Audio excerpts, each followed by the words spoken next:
Hi there, welcome to another episode of Making Dough Show, where you and I, a restaurant owner and manager, work together to turn our restaurant into something big. And today we're talking about your hourly rate as a restaurant owner. That's right, you're like, I actually don't have an hourly rate. Yes, you do.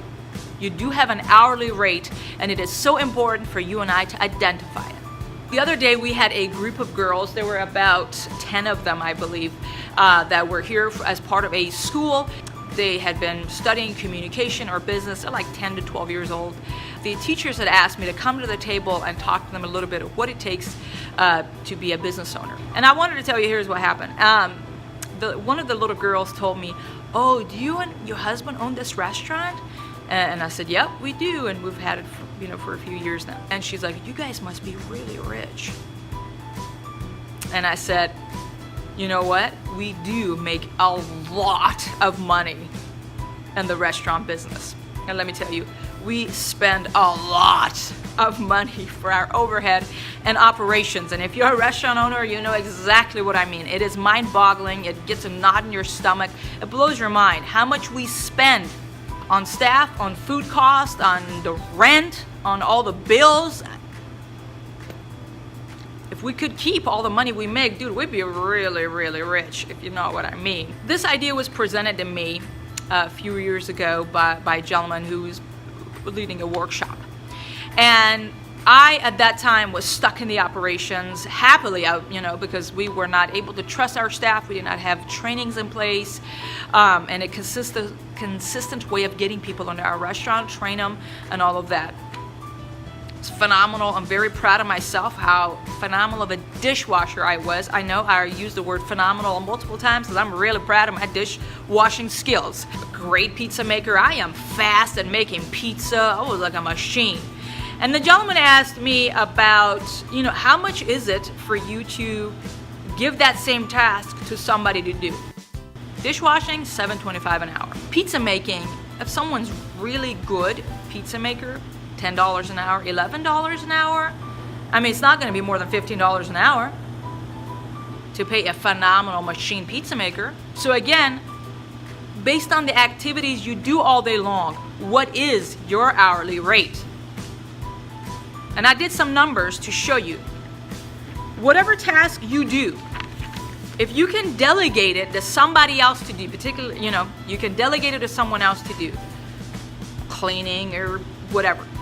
If it's like $7.25 an hour job, which is our minimum wage here in Texas, that is equivalent to $1,100 on average, just rounding up math, $1,100 a month or $14,000 a year. Now you're like, well, I'd rather keep the $14,000 than giving it to somebody else.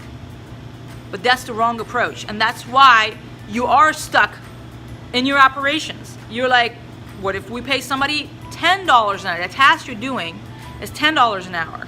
That is about $19,000 a year. Is that what you want to be making? Because it's much easier to go get a job. You'll be making way more money and have much less stress working for somebody else. That is no money to be handling a business. Even if you were to delegate a task that is $25 an hour task, that would lead to $48,000 a year. That is still no money.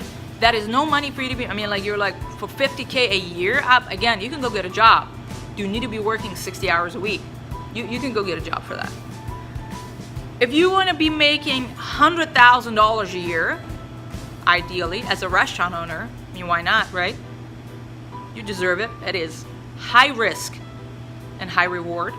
Your average value of the hour you spend should be $50 to $55. What activities are worth $50 to $55 an hour? Money generating activities. Activities that generate more money.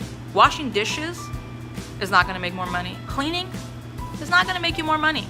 Is it important? It is. But it won't make you money.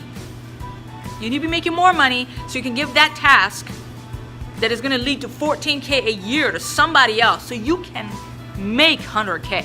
Wouldn't that be nice? I think that would be very nice, right? So where do we start? Here's the thing. I was stuck doing some of these operation stuff. So was my husband, running deliveries. all the time, pizza deliveries, short on drivers, all kinds of stuff. You need to start. You can't just stop doing those things because obviously you don't have the people for it. If you had the people, you wouldn't be doing it, right? If we had the trainings in place, you wouldn't be doing it. So think about your week. Can you start with 5 hours a week working on tasks that are worth $50 an hour? When you create a training for a task in your business, it's hypothetically a video training that you create. You do that task once, and then staff just watches it over and over and over. That is a task. You simply even make more money out of the hour you spent because you don't have to be spending more hours. I don't know if it makes sense what I'm saying. Can you start spending 5 hours a week creating some trainings so you can free up some time to focus on money generating activities? You need to start 2 hours a week, 5 hours a week, 10 hours a week, and before you know it, you're out of the operations. I thought it's impossible. I literally believed it is impossible for us not to be involved in the operations. And I'm happy about that because that way, as a restaurant owner, my husband and I can focus on generating money into our restaurant. Again, ask yourself the tasks you're doing throughout the day. If you were to delegate them to somebody else, how much would you have to pay for? And determine what is your average hourly rate and how much based on that you would have to make per year. If you want to send me a quick email, I would love to hear your thoughts on what you're going through. Send me a quick email to makingdoughshow@gmail.com and subscribe to this channel so you and I can work together every single week, taking step by step, getting you out of the operations and helping you making more money. I would love to hear from you, and I will see you right here next week in Making Dough Show.